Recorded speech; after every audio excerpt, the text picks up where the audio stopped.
Hello there, it's 6 o'clock. I'm Michelle Dewberry and this is Dewbs & Co. coming up tonight. After weeks of rumours, it looks set to be official. All UK adults will need a digital ID card.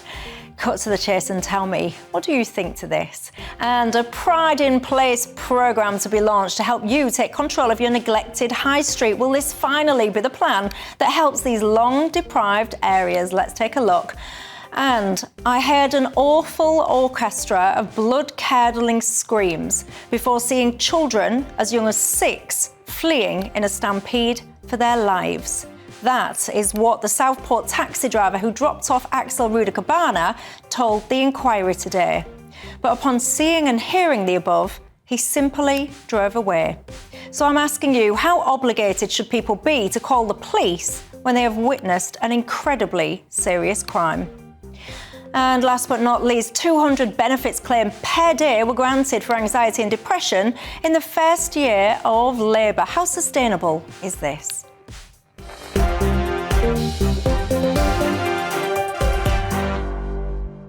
All of that and lots more keeping me company in my panel tonight. The former editor of The Sun, Kelvin McKenzie, and the journalist and former political advisor, Joe Phillips. But before we get stuck in, here's your 6 o'clock news headlines.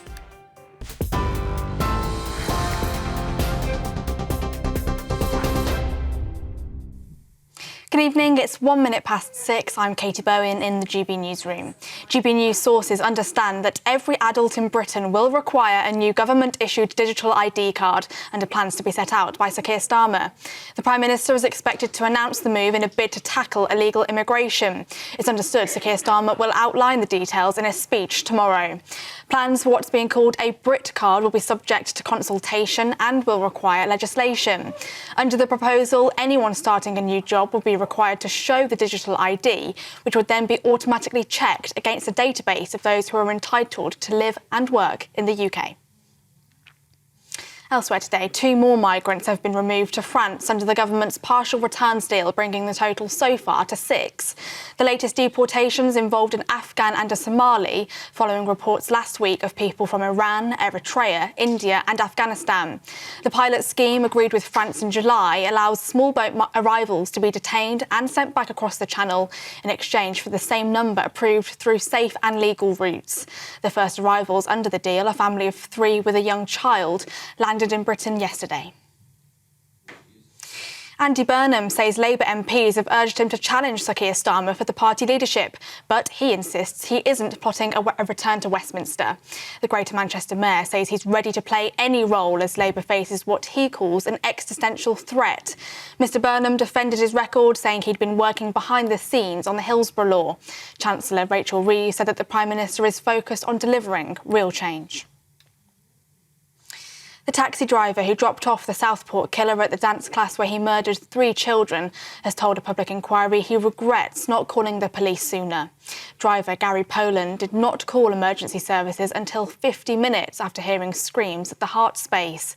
Giving evidence to the Southport inquiry today, Mr Poland said he threatened to call the police when Rudakabana ignored his requests to pay, but thought he'd gone to get money from the building where the Taylor Swift-themed dance class was being held. He added that he thought there was a gunman and that he could be a target. Rudakabana murdered Elsie Stankham, BB King and Alice De Silva Aguiar and attempted to murder 10 others in the attack in July last year. Former French President Nicolas Sarkozy has been sentenced to 5 years in jail for criminal conspiracy over millions in illicit funds from Libya's Gaddafi. The Paris court cleared him of corruption and illegal campaign financing, but said he let aides seek financial support for his 2007 campaign. The 70-year-old insists the case is politically motivated, but the ruling means he faces prison even if he appeals. He was also fined €100,000. And Jaguar Land Rover has said some of its IT systems are back online after being hit by a cyber attack late last month. A spokesman for the British car maker said that a phased restart has begun, with parts of their digital system now operational again. Ministers have been weighing emergency support for JLR's suppliers after a cyber attack halted output at 3 UK plants. Unions say the disruption, costing $50 million a week, threatens tens of thousands of jobs in the supply chain. Those are your latest GB News headlines, so let's go back to Michelle. Tune into GB News Radio wherever you are. Online, on DAB digital radio, on TuneIn, on Radio Player, and on your smart speaker. Just say, play GB News.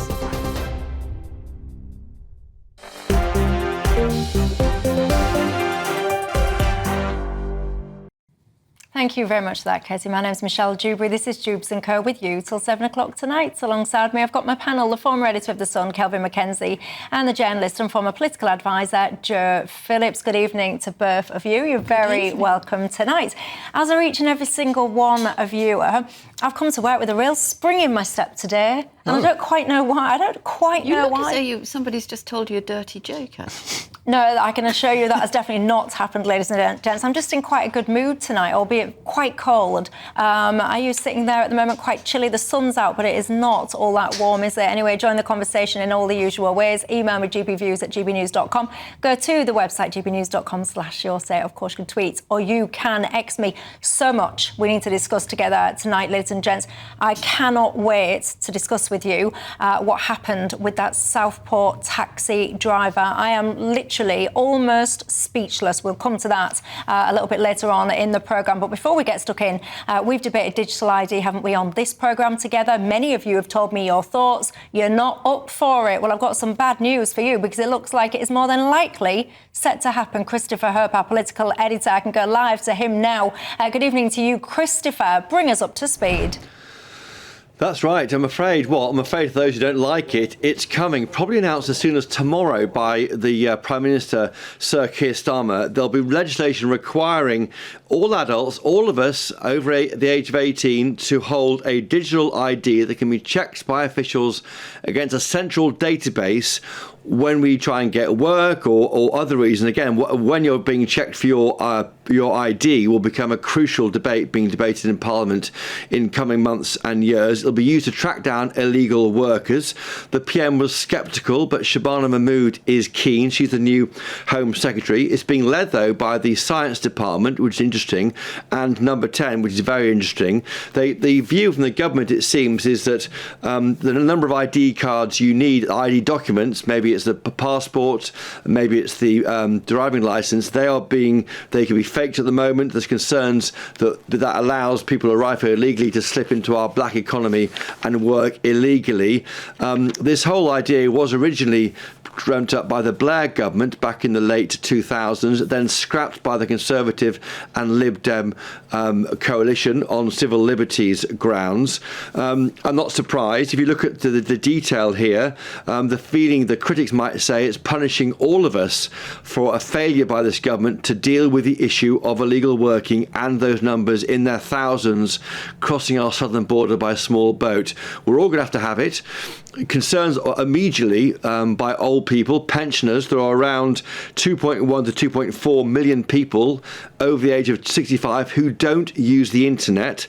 4 million lack the skills to use the internet efficiently. How will they cope with a digital ID card? Where will they get it? How can they have it? Have they got a smartphone? If not, how can you have a card? How will it work? There's Big Brother concerns. We're being watched by the state increasingly. Where will this end? A huge, interesting battle is about to start. In the past few moments, I've been sent the response of Kevin Badenoch, who's the Tory leader. I should say it's interesting. She is not against this idea. She says this is an announcement, a desperate gimmick, and it will do nothing to stop the boats. She says there are arguments for and against digital ID, but mandating its use will be a very serious step that requires a proper national debate. Instead, it's a throwaway conference announcement designed to attract attention away from the concerns the government's got with Andy Burnham and Morgan McSweeney, the government's chief of staff.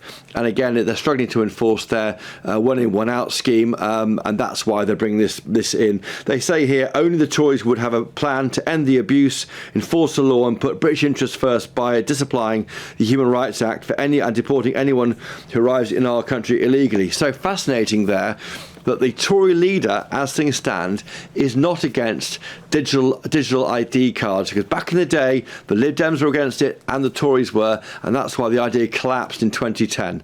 What do you think? You don't want to hear what I think, Christopher Hope, because it contains an expletive and it'll make your hair curl, my friend. But for now, thank you very much for giving us that update. Kelvin Mackenzie, what do you think? Well, my view is you've got more chance of winning one of those houses that Amaze offer on television all the time than stopping illegal migration through this route. I've just had a quick look on Google, and Germany, it's impossible to be certain about these things, but Germany thinks that there are 225,000 illegals, they've got ID, and France looks as though it has the highest number of illegal migrants at 400,000, and they have ID. So the idea that you will stop the illegality, there might be very good reasons, right? There might be very good reasons. If you are a landlord, you have to prove lots of stuff. Your tenant has to prove a lot of stuff before they can come in, and it's the same with the bank. There's a whole load of checks already there. Therefore, there's no reason to think that those checks couldn't be carried out on well, actually, it'll be in your phone. However, to stop illegal migrants wandering around our high streets or wandering around our streets or just generally being receiving employment through this route, I'm afraid that will not work. Joe? I used to be really opposed to the idea of ID cards, but I think times have changed. And I think we all give so much information about ourselves and our lifestyles, including where our car's parked, what the dog's going to eat for supper, what we're going to eat for supper, how many steps you've done and all of that sort of stuff. And I think it makes sense now, and I think there will be less resistance. I would absolutely hate it if it became something where it was a criminal offence not to be able to produce your digital ID card. But I do think it might go some way to closing some of the loopholes in the black economy. No, but isn't that the entire point? I mean, I hope that it does become a thing that you have to produce it, because otherwise, then there would be absolutely no point. So if cops are walking down the street and they see somebody and they say, who are you and can you prove it? If somebody says, oh, well, I don't have to do this, then what is the point? They're supposed to be using this in order to stop illegals wandering around our nation. And what is interesting is now explains why Yvette Cooper got the bump. She got the bump because she was sceptical, as the Home Secretary, that this would work. So they solved that problem, and they thought she was doing a good job, and they moved her to Foreign Secretary, and they got somebody in, Mahmood. They got her in because she actually was a nodding dog on this. It would make sense that, at the moment you say, OK, I'm Kelvin Mackenzie, I've come for a job here, and I say... Can I say to you that day ended some years ago? You say you wouldn't even get as far. You say Kelvin Mackenzie, you'd be out the door. Yeah. Well, there is. You wouldn't get in the door. No, that's true. But there is a point where you're supposed to check as an employer. But you're checking paper documents, somebody's dodgy passport. You could have borrowed it from somebody else. I do think it makes sense. I think it will also streamline access to things like benefits, income tax and those sort of things. Come on, streamline benefits. We've already got them streamlined to the point where something like 9 million people in our country. But it may, as soon as you get your national insurance number, that should be your gateway, if you like, to everything as a British citizen. And it seems to make sense to me now that if you have got those... But the basis of this, Joe, to be honest, the way it's being sold is that in some curious way, like smashing the gangs, it's going to stop illegal migration. Right. Kelvin Mackenzie, Christopher Hope asked me what I thought, and I would have sworn, but I've composed myself now. Right. This, I know you can't go swearing on 6 o'clock tea time telly. You won't ever see me again. I get booted off. No, you just go to late nights. No, you don't want me on late night. I could X-rated Dewbs. Well, nobody's watching late night, as far as I know. I'll tell you what I think. I think it's an absolute disgrace. This concept that this is to stop illegal migration, that is a lie. That is just the latest low-hanging fruit excuse that they've come up with to try and get people to buy into this, because they know the public sentiment is against illegal migration. People want it controlled. So what they're bargaining on and gambling on is there's such a fury about illegal migration that this might finally be the thing that allows us to get this over the line. They've tried to get this over the line now for goodness knows how many decades. They've failed all the time. And actually, I don't bank on Keir Starmer actually being able to implement this pre-2029. So I don't imagine it's actually going to be implemented anyway, if my understanding of their ability to do this is correct. Everything that you just mentioned, Joe, you say, oh yeah, we go to supermarkets, we park. Okay. There's a really key point to that, and that is called consent. You choose. Yes. If you choose to go to a supermarket and have a loyalty card, you choose to give all that data away. If you choose to, I don't know, go on whatever and fill in whatever, that's a choice. When you start mandating to people that this is what you have to do, people must always remember the COVID lockdowns and what they did to people. They had vaccine passports. They tried to control you within an inch of your life. If you don't have this injection, which, by the way, does not stop transmission, they stopped you travelling, they stopped you socialising. But the if government, you trust this government, the previous government brought in the need for photographic ID in order to be able to vote.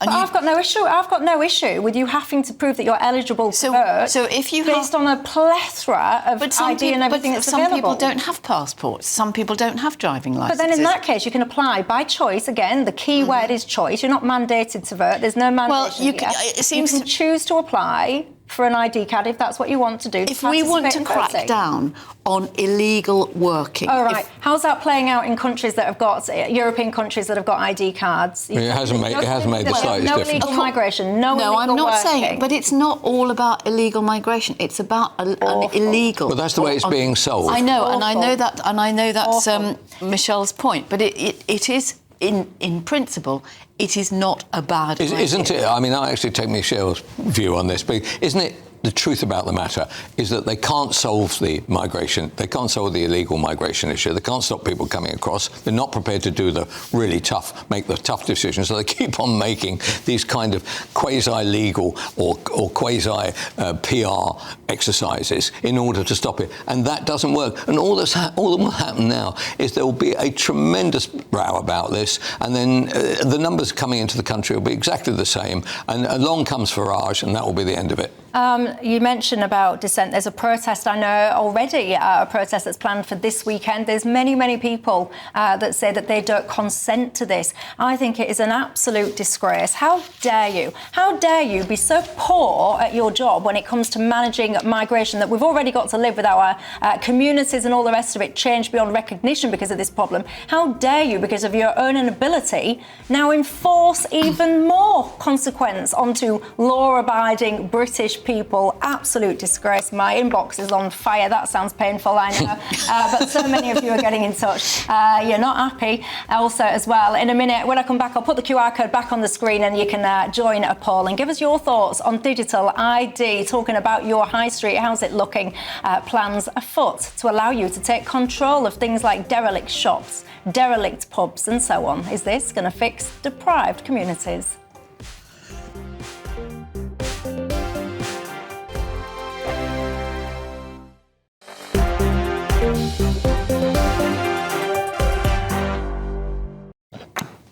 Hello, everybody. Long story short, pretty much every single one of you that's got in touch with me does not support mandatory digital ID cards. If you do, get in touch and tell me, because I'm fascinated to hear that perspective as well. Also, you can join the conversation. There's a poll. I'll get it on the screen now. If you've got a smartphone, you can take a picture of that and you can join the poll and give your view. And I will announce how that result is looking towards the end of the programme. Look, let's talk about your high street, your community. Are you proud of it? There's been an announcement today for hundreds of so-called deprived locations getting extra cash. Let's listen to our Chancellor, Rachel Reeves. We're announcing today 250 places in the country that have been most forgotten by the previous government, getting £20 million each over a period of a few years.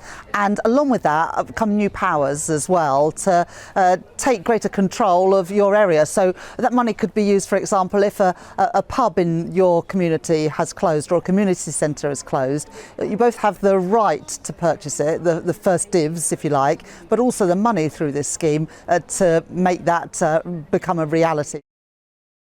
Jo Phillips, your thoughts? Well, we've been down this rather boarded up road before, haven't we? We had the Levelling Up Fund under the previous government. We had, the Town Centres Fund under David Cameron. We've had umpteen initiatives, bringing in people like Mary Porter's Queen of Shops to try and revitalise town centres. Half of this stuff, or a lot of this stuff, already exists. People have got the right to take over something as a community asset and have what Rachel Reeves referred to there as first dibs.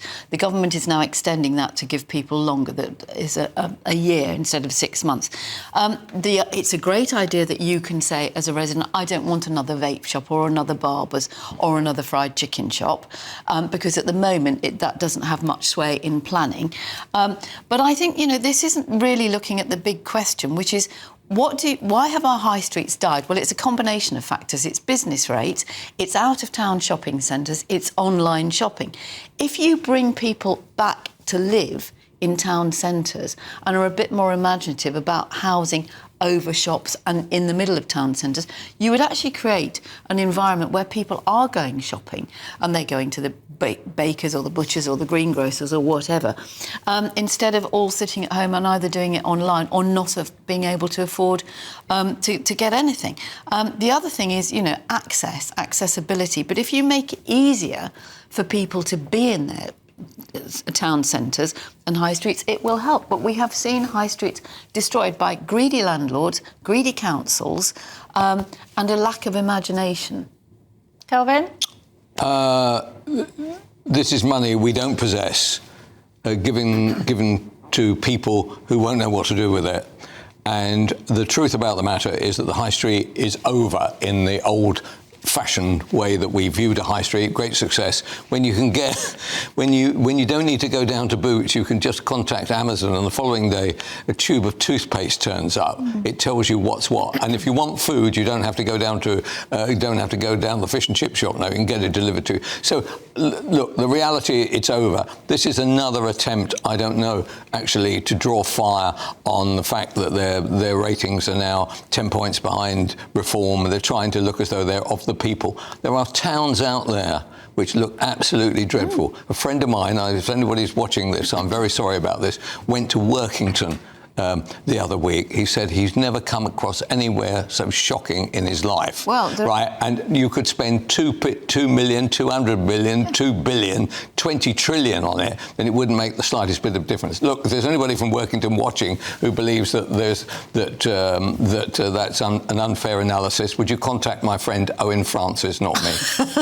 I seem to remember in one of the election campaigns, didn't they create a character called the Workington Man? Am I making that up? I do tend to have strange thoughts sometimes. There was Mondeo Man. No, I thought there was Working Woman. Man. I don't know. You lot will get in touch and tell me if I'm talking nonsense. You're not backwards in coming forwards. Look, I was going to talk a little bit more about high streets, but I'm absolutely itching to move on to my next topic because it is so shocking. The Southport inquiry and what happened with the taxi driver that dropped off Axel Rudakabana. I'm going to see you in a minute and we are going to discuss.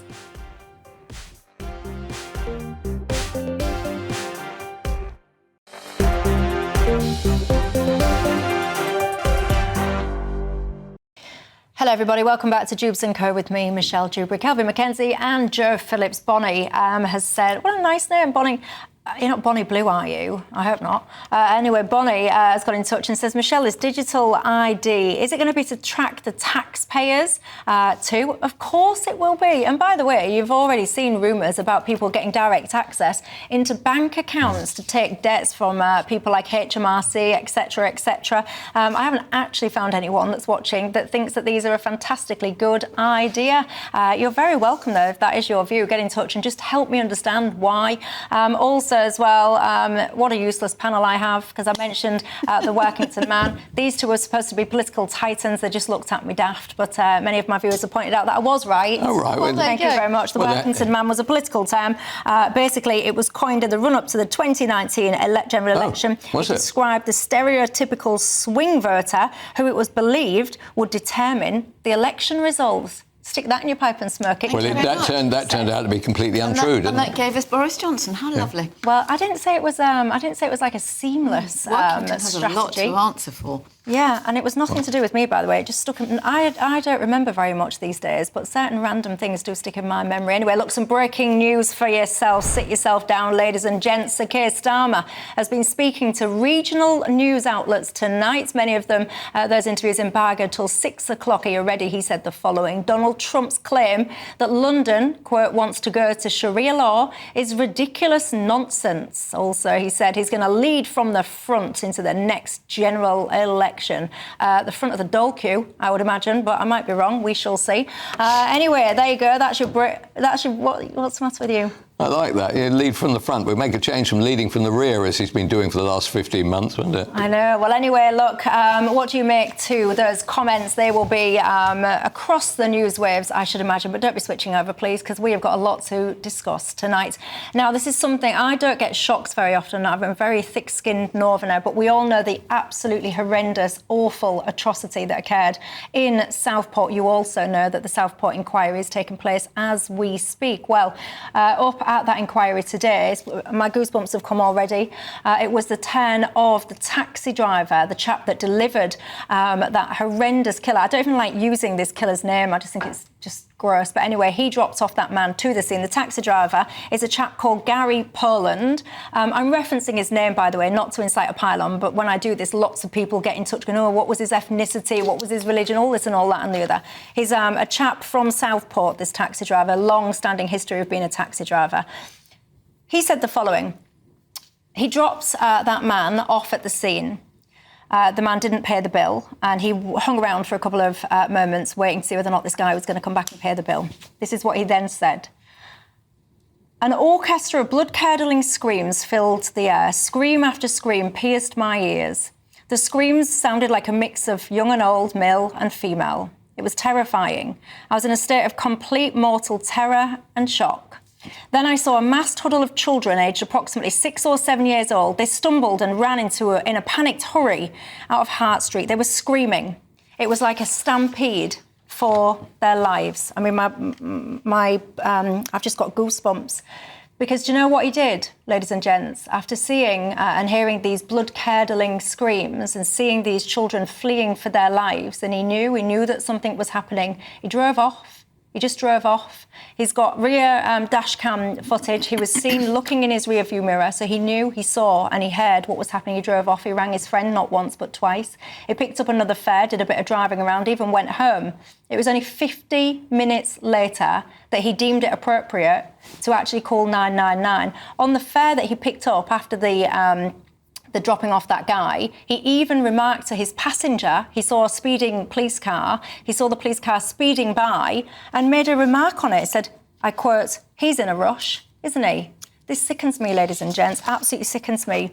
And I just don't even know your own moral conscience, how you could do that, how you could not make that call. He was on the phone to his mate. The call, you've heard the transcript of the call. He was basically just saying what a good job it was, essentially, that he wasn't the victim of this. I don't understand how someone's mind can operate like that, Kelvin Mackenzie. Am I being harsh? No, I don't think so. His claim was that he panicked. But actually, the evidence he gave was that he was concerned that when he had dropped the guy off, there'd been a verbal battle between him and the Southport killer, and he was concerned clearly that the killer might come after him. But he needed only to have driven around the corner, as you point out, and literally dialed 999, and he would have covered the bases on that. Now, what is unclear to me is, was the fact that he didn't make the call, did that lead to even more injuries than if he had made the call? So that's not clear. But what is clear in this inquiry by the KC acting for the government effectively in this case is that they don't believe that he suffered from panic attacks, because in the transcript of his conversation with his friend, yes, he was basically indicating that actually, I was lucky to get away with it and all the rest of it. He was quite balanced about it. And when you take on a fare, I presume you've got to have the person come in where you're going to go, have a discussion with them. As it said, he talked about the police car. There is nothing in this man's favour. Now, the next question is this. Should there be some kind of law which deals with that kind of moral turpitude? I'm not in favour of that. This man has to live with that decision for the rest of his life. I'm not quite sure how the families will view him, but they have enough to deal with anyway, and they may just shrug their shoulders. Let me just respond to one of the technicality points first. The teacher, Leanne Lucas, she actually dialed 999 27 seconds after those screams were heard in Mr. Poland's dash cam. The police then went on and said that even if the cab driver had dialed 999, it wouldn't have likely resulted in police officers arriving any quicker on the scene because, of course, that teacher, Leanne Lucas, had made that call after 27 seconds. Of course, it took Mr. Poland 50 minutes. I find it quite astonishing, and Kelvin just referred to it, that he didn't call the police, but he managed to call his friend. Twice. Yes, and the friend worked in the garage next to the dance studio. So he was not in a state of shock at the time. He was in a state of shock that he could phone up his friend and pretty much say, I heard these shots and I just shot off. Lucky he didn't shoot me. And I'm leaving out the expletives. And then he called him again. So I think this is quite appalling. I am sure that he lives with regret and hope he thinks about what he failed to do, because it is quite shocking. Even though, as you just said, Michelle, it probably wouldn't have made any difference. Well, he said at the inquiry, and this is a quote directly from him, I consider I should have called the police earlier, and in hindsight, I wish I had done, and it's something that I think about every day. What I should have done and how this is my fault because I drove him there, and I regret not helping the children. Their screams were harrowing, and I can still hear them when I think back to that day. He says, I was in a state of complete mortal terror and shock. What's happened to us, ladies and gents? What's happened? This happens so often now that we've got a walk-on by kind of culture. Where's it come from? It's like, I get it. I would like to sit here now and play, Billy Big Chops and say, oh, yeah, I'd get out my car and I'd run in. And I would sincerely like to hope that I would go and help those girls. However, even if you can't even muster that, because everyone reacts differently in flight and fight. But you just go and call. Yeah, even if you didn't do that, when you're locked in your car and you've driven around the corner, to not dial 999 is inexcusable. And I'm trying to work out if there's something that's gone wrong in society that's... Yeah, but what happens? What happened the other week when that guy with no clothes on, right, no clothes below the waist, on the was on the tube train, right, and... They told him, a group of men told him to put his clothes on correctly. And the guy defied it, and a fight took place, and there was a lot of punching and a lot of kicking. Those guys were then rounded up by the police, right? Why? Why does that happen? So you face two problems. One, you may be stabbed to death yourself, right? And you know what the atmosphere is like on a London Underground train. If you see fighting going on like that, you move away, right? So, and then you find out the police then want to interview you and possibly even arrest you if you don't turn out. What are you supposed to do? In this particular case, there was no threat to him, and actually that was a shocking piece of behaviour that he has to live with. But there are other incidents happening left, right and centre in which I understand why people don't want to get involved. In London, it is a very dangerous place, I understand the Underground. Don't get involved. But I absolutely don't understand why somebody who is safe in a locked car could drive around the corner and not just out of... It's a common sense. You call up. I mean, if you see, we've all done it, you see somebody fall over in the road, you phone 999. There's probably 12 of you doing it all at the same time, apart from the ones who are taking photographs of the person lying in the road.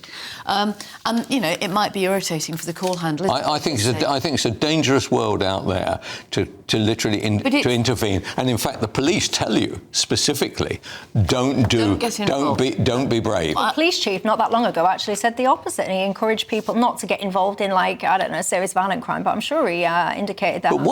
But tell me, as a woman, or as women, right? You're on the underground, which is a very, you know, there's a great air of hostility on the underground. I think at the moment, I have no idea why. Actually, how do you feel when you see, for instance, a couple of drunk men start fighting and all the rest of it? Well, you just, I mean, you know, I'm sure Michelle is the same, and all the women watching, you know, you just have got used to, you know, being ready to move, having sensible shoes on, having your bags and things ready. I have my keys sticking through my knuckles. It's the same when I walk back Yes. from the station. But, you know, I'm afraid that goes with our territory. Well, what do you think? I mean, should there, like to Kelvin's point, should there be some kind of law that compels civic duty? Should there be something where if you see a serious crime, you are compelled to act in terms of summoning help, and if you don't, there will be legal consequences for you? Would you support that? And finally, I'm very delighted I found you, Kerry in Gravesend. You support digital ID, and I'll read out her reasons. You're very efficient. She's given me not one, not two, but 5 bullet points as to her reasons why. I'll tell you what they are after the break, but I also want to talk to you about mental health claims for anxiety and depression through the roof. Is this sustainable?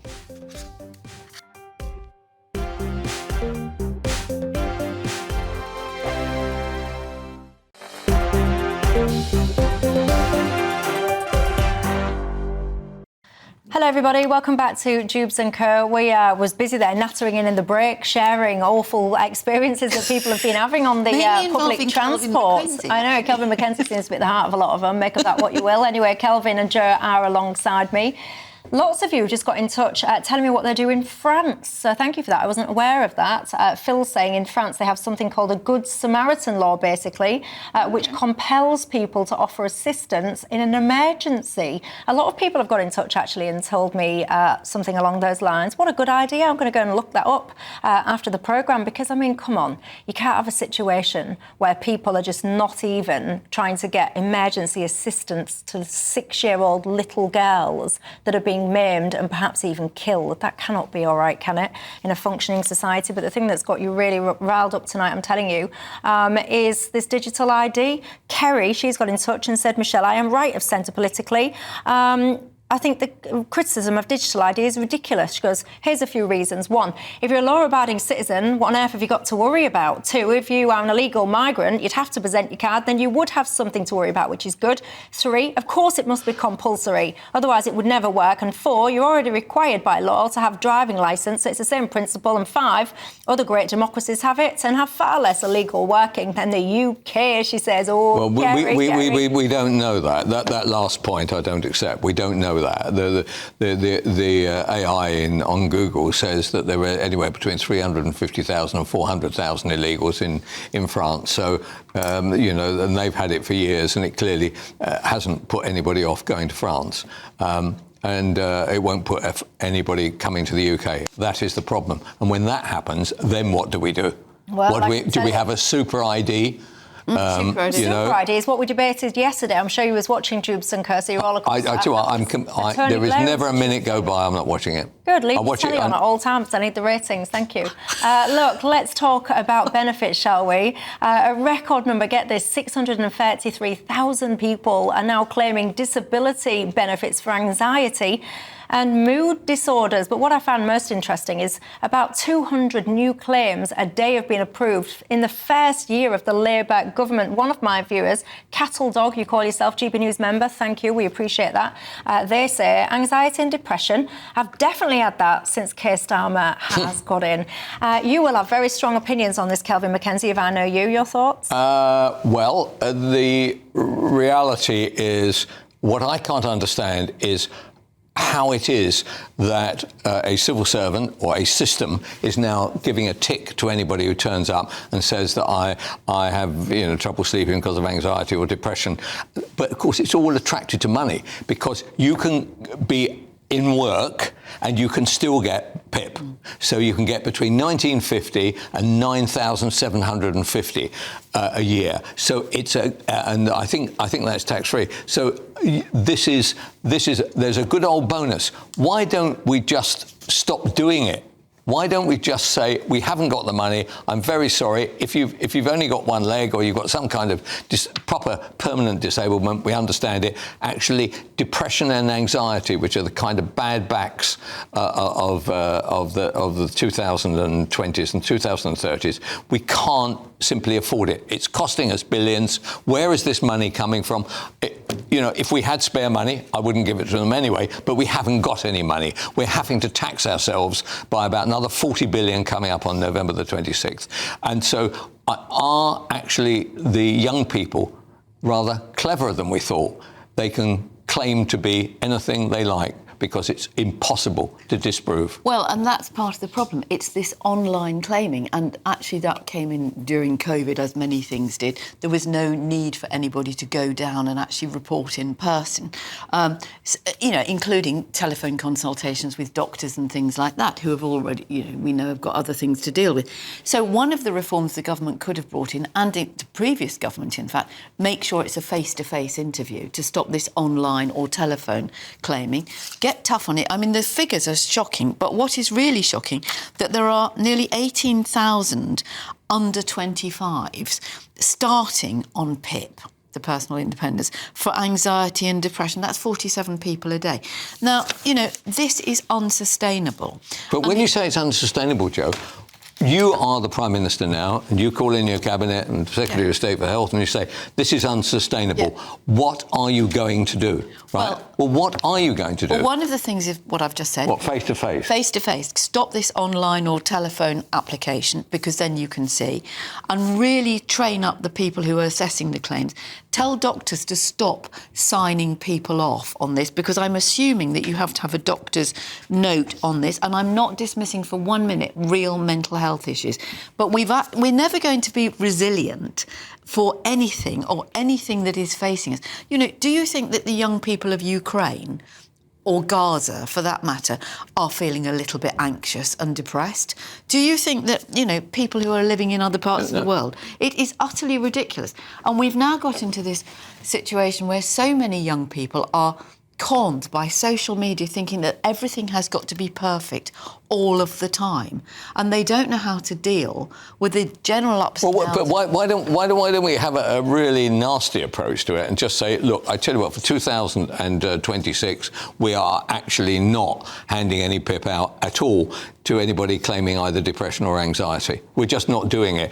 And actually, if you're in work, you are not allowed to claim for it anyway, under any circumstances. Well, I think that would, yes, if you put it onto the sort of the mental health, the sort of, category. I think for people who are in work but who've got conditions like cystic fibrosis, for instance. Oh yeah, no. We're talking about people who say that I feel anxious about going to work, or I feel anxious about watching television, or I feel anxious about something. So it would be very interesting, actually, if one of your viewers who is claiming PIP for this actually called you up, Michelle, and said, well, actually, that's not fair. But you never hear anybody PRing the actual PIP aspect of it, because they know it. Some of my viewers, some of them genuinely do struggle, and I do try and read lots of your emails and stuff, so they will get in touch with me and they'll say that actually they're frightened because they have got genuine ailments and illnesses and all the rest of it. And all of this conversation actually makes those people worse. And I feel sorry for people that genuinely struggle, because you get dragged in, don't you, into a bad rep because of what I would just call freeloaders, really, that are not that ill.